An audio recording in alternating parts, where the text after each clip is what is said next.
Bueno, compañero, el tema es esta virada que dio Milei en las encuestas, en la encuesta del Atlas, ¿eh? que pone Milei en frente a Massa. Y fue una sorpresa por, por, por cuenta del resultado de la primera vuelta, con Massa a frente con muchos puntos. Me parece que esto puede estar conectado con la gestión de los disparos en masa por las redes sociales, como se vio en Brasil con Bolsonaro, con Trump en Estados Unidos y otros, ¿no? La utilización de la tecnología de disparos masivos de mensajes que son capaces de cambiar el resultado de una elección. ¿Qué tienes a decir sobre la posibilidad de estar ocurriendo esto en Argentina ahora, con Milei, con la utilización por Milei de estas tecnologías? ¿Es posible? Sí, efectivamente. En Argentina parece un fenómeno novedoso esta situación nueva, ¿no?, que estás comentando, que a partir del uso de las redes, las nuevas tecnologías de redes sociales, plataformas, etcétera, uno se pregunta cómo puede ser que hace 2 años un personaje simplemente que era un panelista de televisión, en 2 años prácticamente armó un partido virtual, porque eso es un partido político virtual, mediante mensajes en Instagram, en las redes, y ha hecho una campaña electoral prácticamente sin carteles en las calles, sin movilizaciones, en fin, lo que hemos conocido. Y en Argentina es novedoso, pero como tú decías, ya hace varios años que se viene intensificando estas actividades de las derechas en general, con el caso de Trump, Bolsonaro, e incluso algunos otros casos de avance de la ultraderecha en Europa también, ¿no? Esto, digamos, habrá que ver un poco, profundizar el debate acerca de por qué está ocurriendo. Yo entiendo, no sé si te parece, por ahí a mí me parece que habría que analizar algunas premisas básicas, y es tratar de entender que estamos en una crisis global del capitalismo, está a la vista.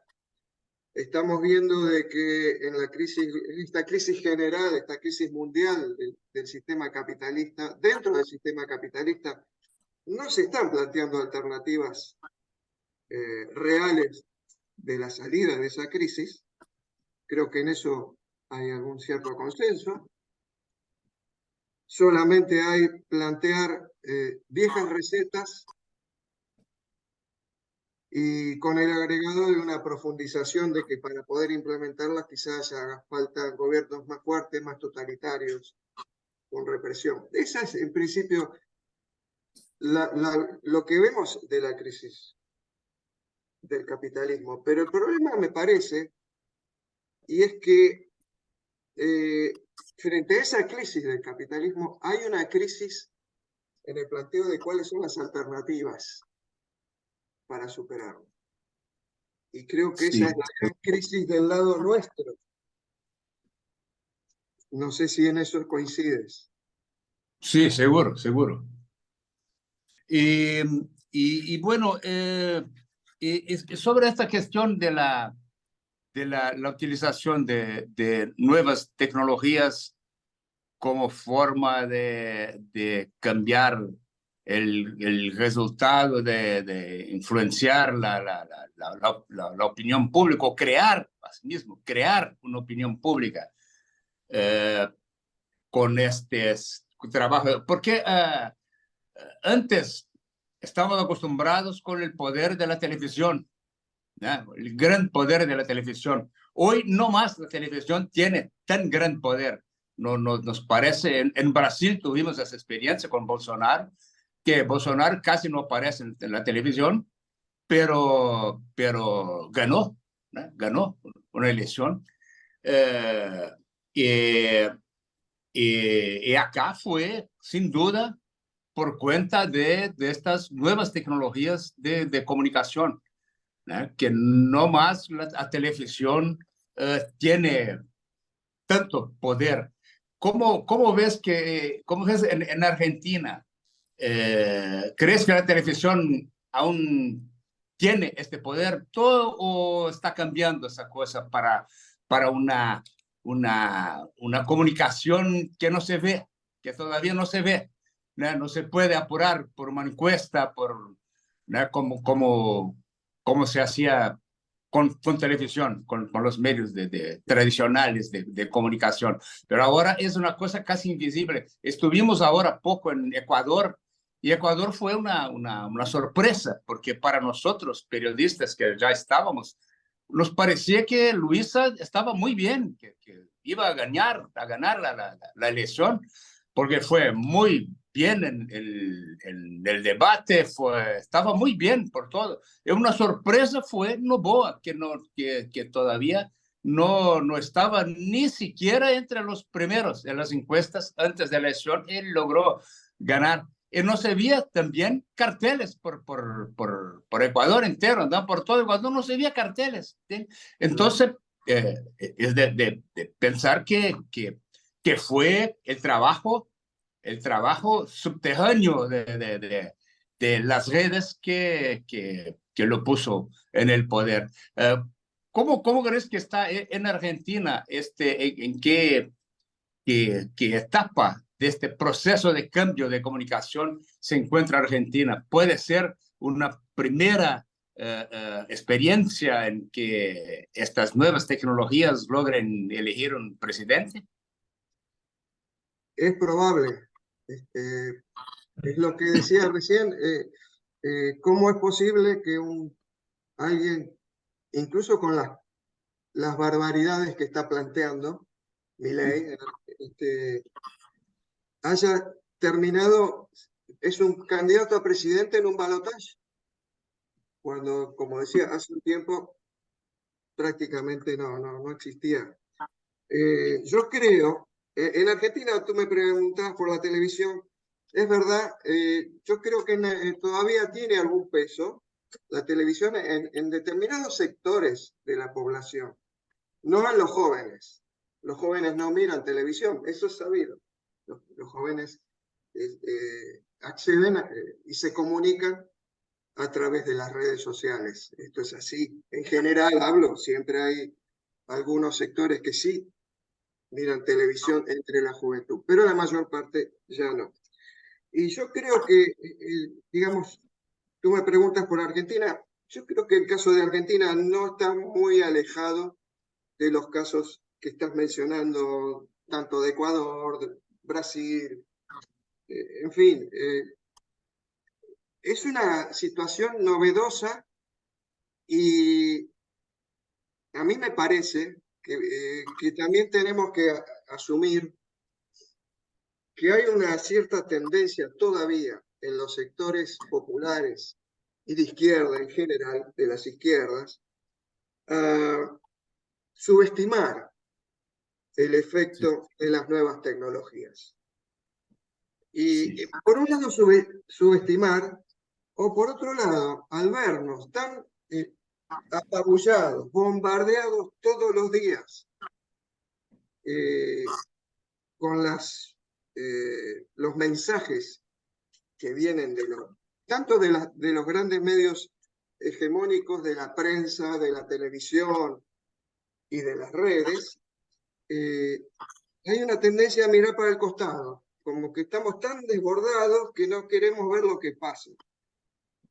Y lo que pasa lo estamos ya viviendo realmente, y ahora nos estamos preguntando cómo puede ser que un personaje agarre una motosierra y consiga, con el discurso contra la casta política, los resultados que consigue. Bueno, creo que uno de los factores es ese.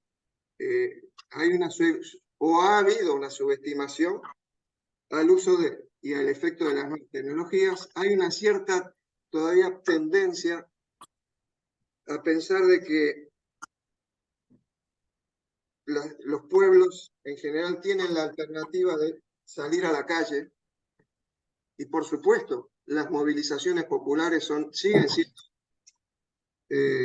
esenciales en la lucha por la resistencia, eso por supuesto, pero hoy día no alcanza con eso, si no se acompaña las movilizaciones con el uso de las nuevas tecnologías como herramienta política.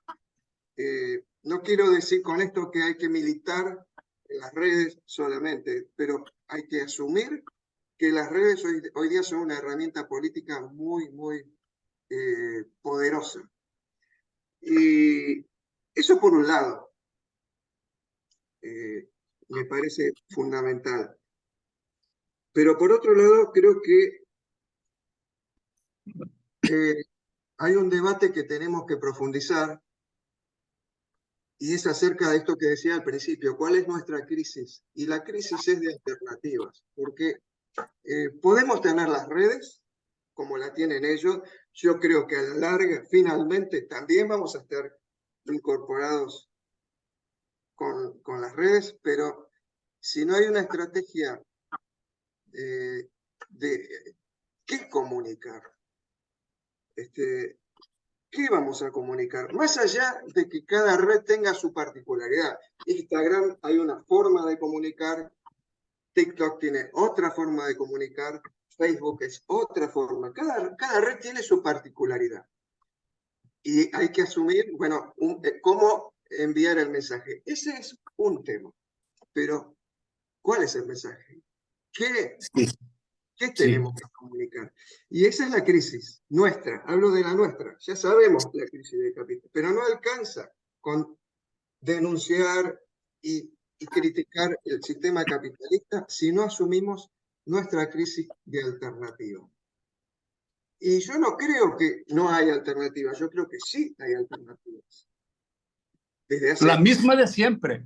Sí, exacto, pero actualizadas al siglo XXI, surgen movimientos novedosos en el siglo XXI que no existían en el siglo XX, por ejemplo, los grandes movimientos del feminismo, los movimientos por la crisis ambientalista, los movimientos por la soberanía alimentaria, por el derecho a la tierra. Bueno, en Brasil tienen un gran ejemplo a través de los movimientos sindical, MST, que es un ejemplo para todos nosotros.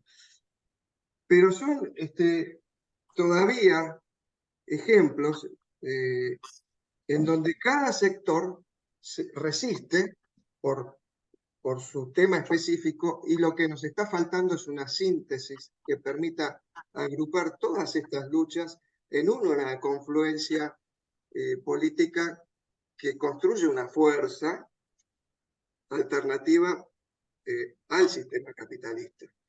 Sí. Ese es el déficit que todavía tenemos y sobre el cual entiendo que hay que trabajar. Es por ahí la cosa. No solamente asumir las tecnologías que todavía no las estamos tomando en nuestras manos, o las estamos empezando a tomarlas, sino cuál es el mensaje, cuál es nuestra motosierra. Seguro. Chelo, ¿crees que esto es una crisis de dirección de las organizaciones, los partidos de izquierda, las organizaciones sindicales, qué sé yo, de otras? ¿No? Que una crisis ideológica. No se habla más en revolución, no se habla más en cambiar el capitalismo, no se habla de esto, las direcciones no hablan más de esto para la base de la sociedad, para los trabajadores, para las personas.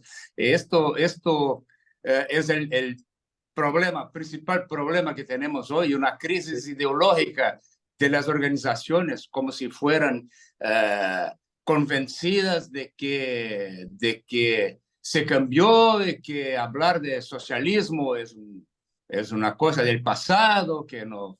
algo así se pasa con las direcciones, ¿no te parece? Sí, coincido. Pero hablar del pasado, a ver, Milei en Argentina reivindica, y lo dice abiertamente, la Escuela de Economía Política Austríaca, que es del fin del siglo XIX, y reivindica esa escuela, ni siquiera, y dice que los keynesianos son comunistas. Desprecia a los keynesianos, cuando en realidad la propuesta de Keynes surge en las primeras décadas del siglo XX como una forma, a través del despliegue de lo que después se llamó el estado de bienestar, fue el primer momento o la solución que buscaron como alternativa para frenar el avance de la Revolución Rusa y los procesos de avance del comunismo. O sea, él levanta el pasado. En definitiva, es eso. Es más, la defensa de la propiedad privada.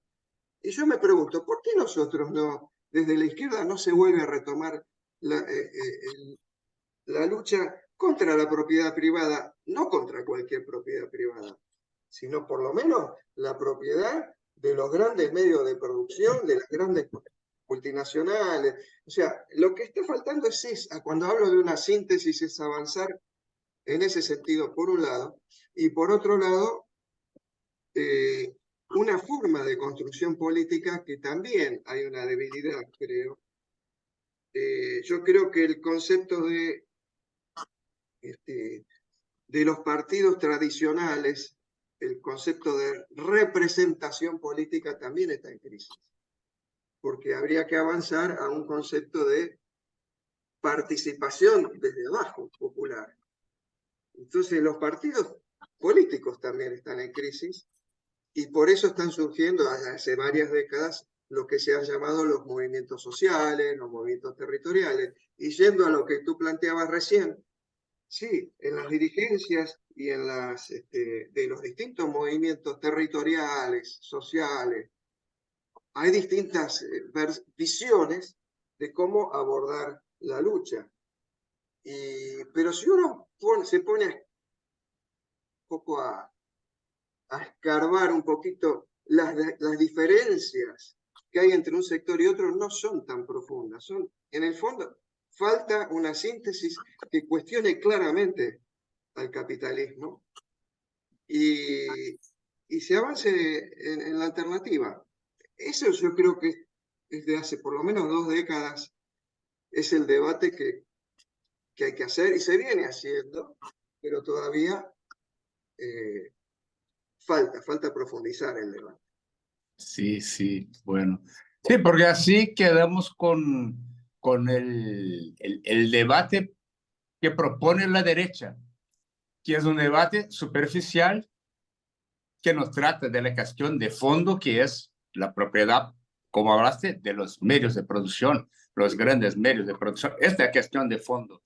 Pero parece que nuestras direcciones, nuestras organizaciones se olvidan de esta cuestión fundamental y quedan en la superficie de los temas, que es lo que quiere la derecha, Sí. que no se profundice la cuestión de fondo.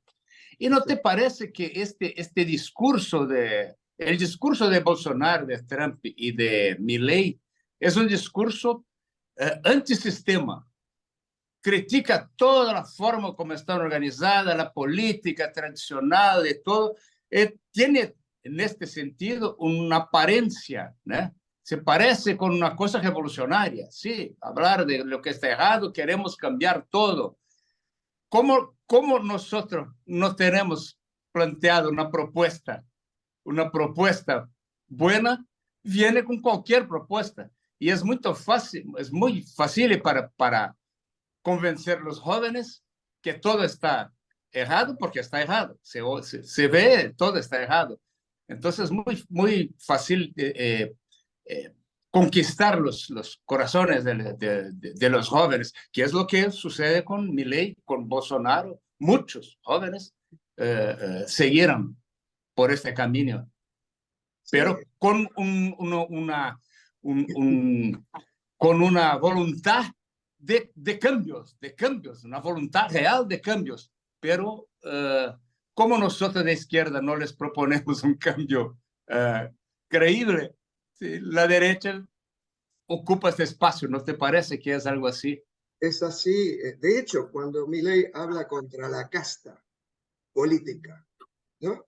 Está tomando banderas siempre desde las izquierdas. Se ha levantado la lucha, por ahí no con la palabra casta, pero contra la burguesía, contra las dirigencias burguesas de los gobiernos, de los estados.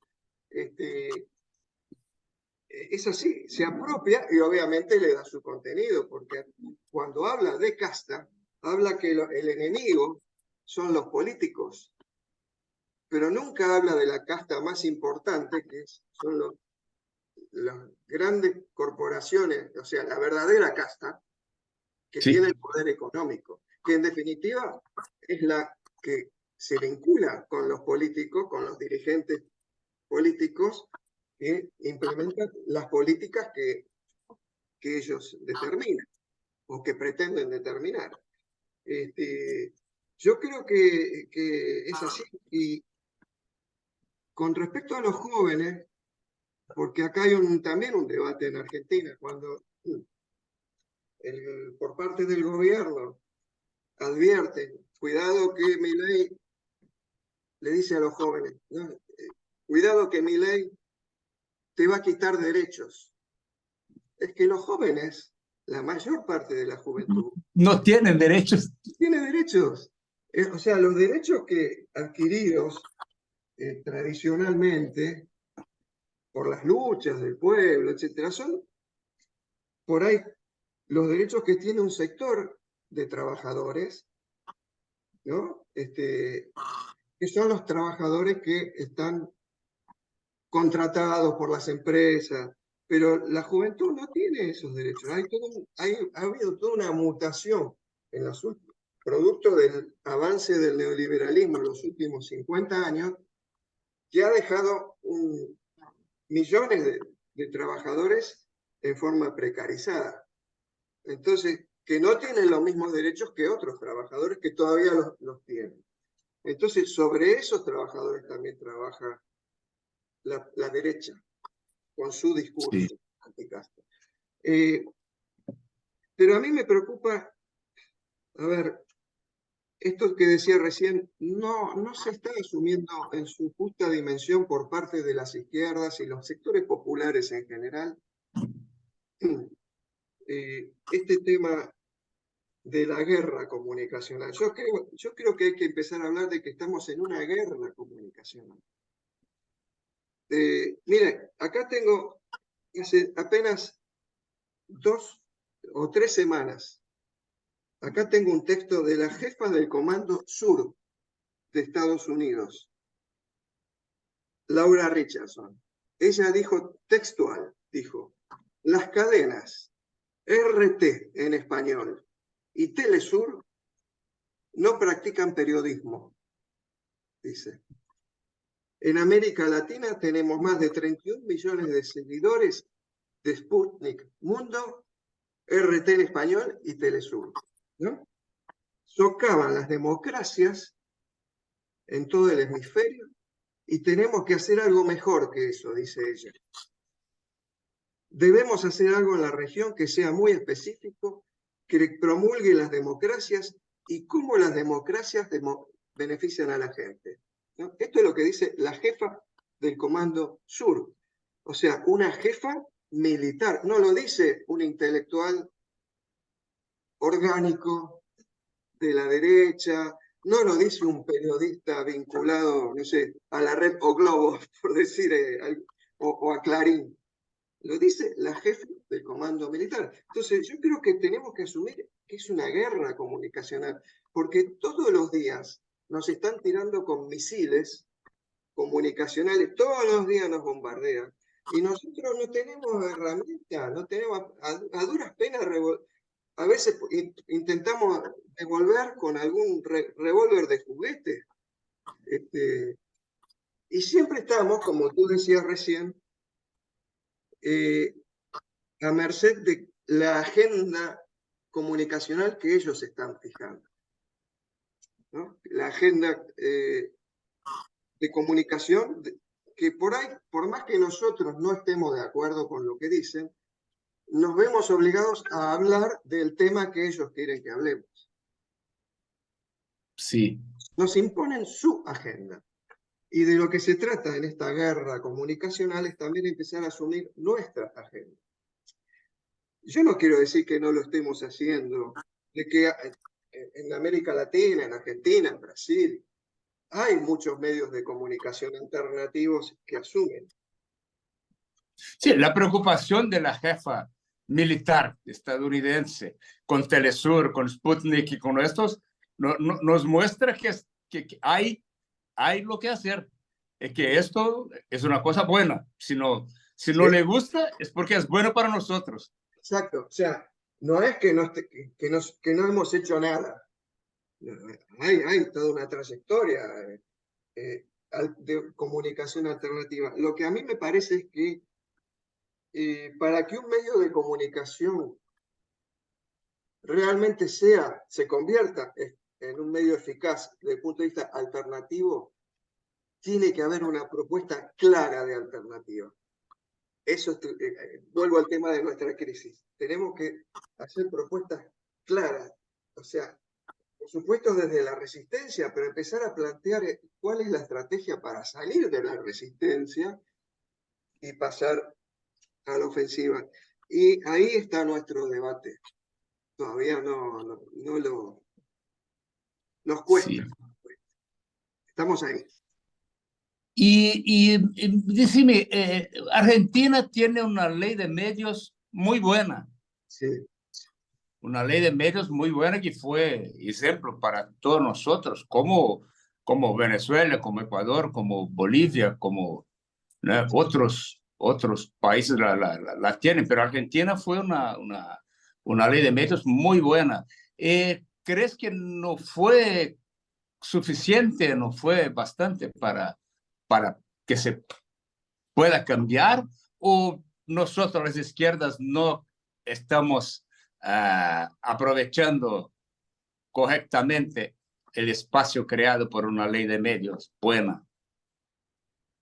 Mira, la ley, efectivamente, la ley de medios fue uno de los aspectos más interesantes que, digamos, o las decisiones políticas más interesantes tomadas por el gobierno kirchnerista, digamos, si se quiere, pero Sí. no fue, eso fue un proceso de por lo menos 20 años de debates que confluye en la ley de medios en la época del kirchnerismo, pero el debate sobre el derecho a la comunicación y el cuestionamiento a los medios de comunicación hegemónicos, en Argentina por lo menos ya lleva más de 20 años.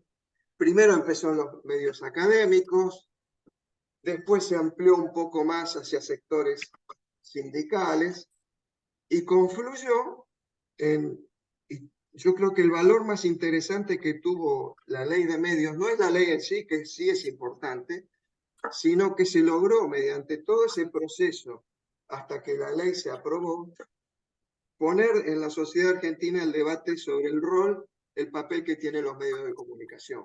Eso sí es importante porque ya en Argentina todo el mundo desconfía de lo que digan los medios, o pone en cuestionamiento, duda de las cosas que salen de los medios de comunicación.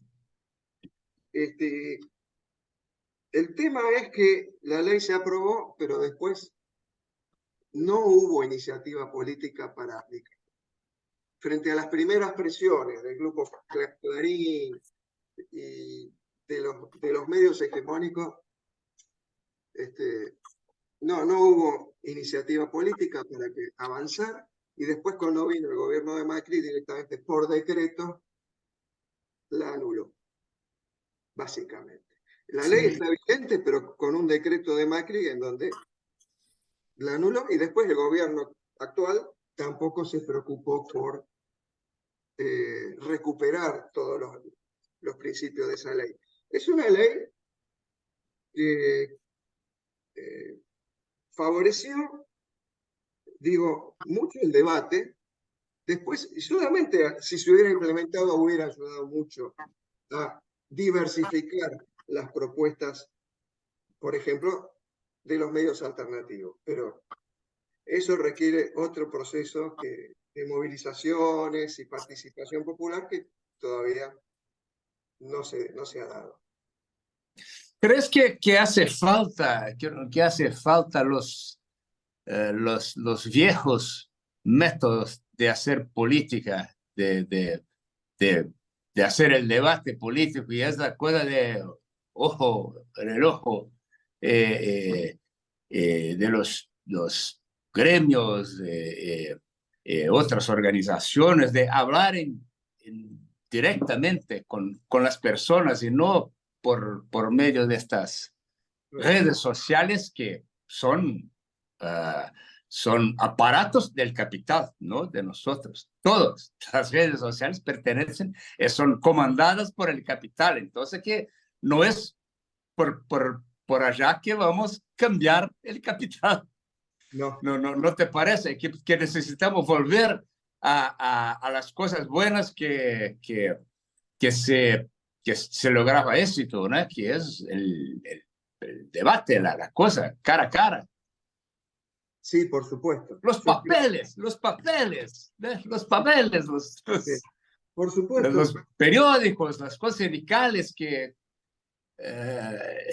nosotros hemos caído en una trampa, que es creer que las redes sociales son la nueva y definitiva realidad.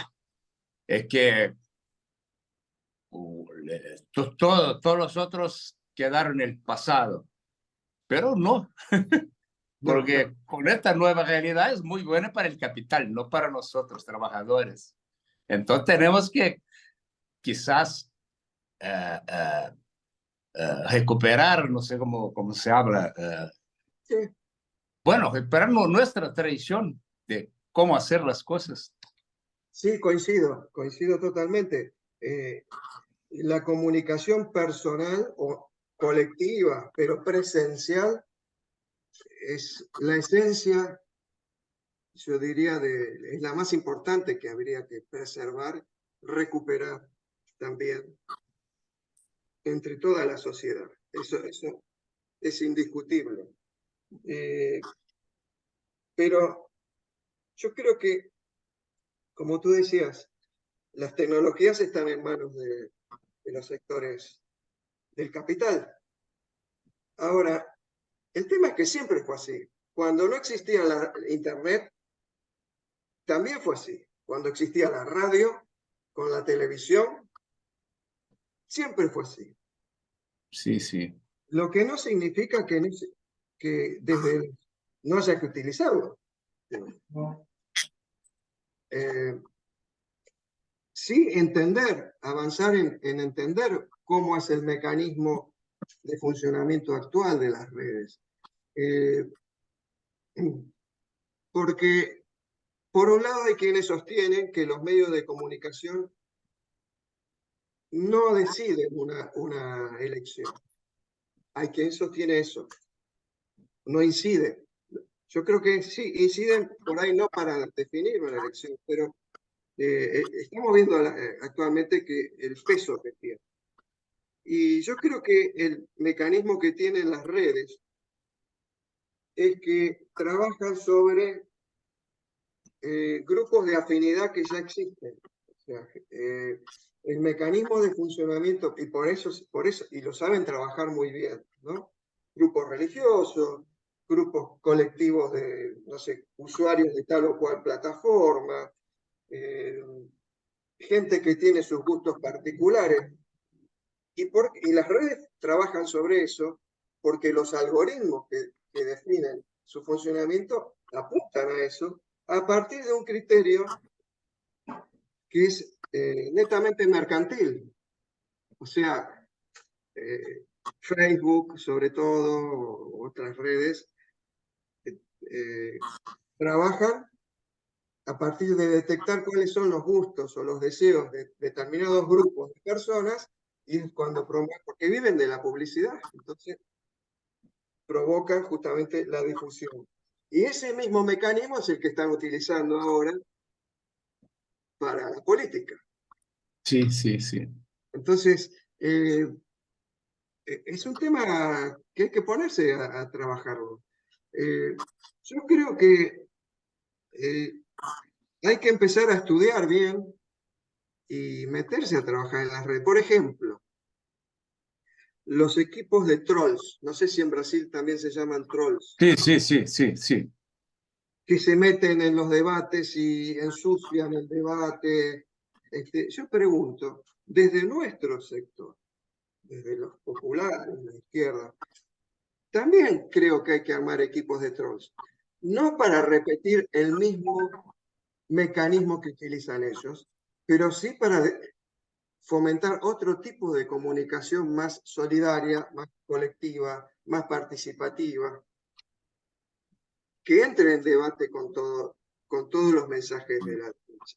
Pero nosotros tenemos que usar esas herramientas porque, como también se usaron antes de Internet, nunca dejamos de usar la prensa, en fin, la radio. En la Sí, Mao hizo la revolución en China con una radio bueno, poderosa. Fidel en la radio rebelde de Sierra Sí, Maestra. también, sí, así fue. O sea, no se las tenemos que regalar. Está claro que justamente son iniciativas tecnológicas que surgen de los poderes hegemónicos. Siempre ha sido así, desde que se inventó la imprenta. También fue así. Porque si Por recordamos, supuesto. la imprenta, lo primero que se difundía eran los textos bíblicos, los religiosos. Pero eso después permitió a lo largo del tiempo que sectores científicos empiecen a debatir entre ellos, sectores artísticos, y empiecen a cuestionar el mismo poder de la iglesia, por decir algo. Sí. Y así fue tomado por la sociedad en general, no solamente por el sector.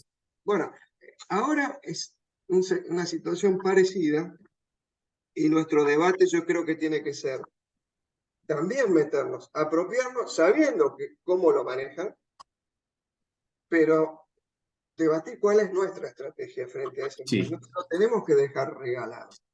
seguro. No se lo tenemos Lo que que dejar. vamos a decir, a proponer, esta Claro. es la cuestión. Sí, Seguro.